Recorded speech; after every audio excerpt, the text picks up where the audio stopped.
Natatandaan mo pa ba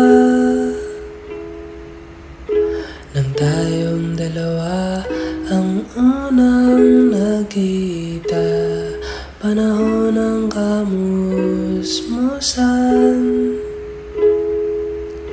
sa piling ng mga bulaklak at halaman. Doon tayo nagsimulang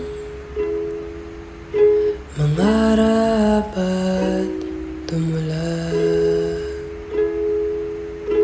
Natatandaan mo pa ba? Inukit kong puso sa punong mangga at ang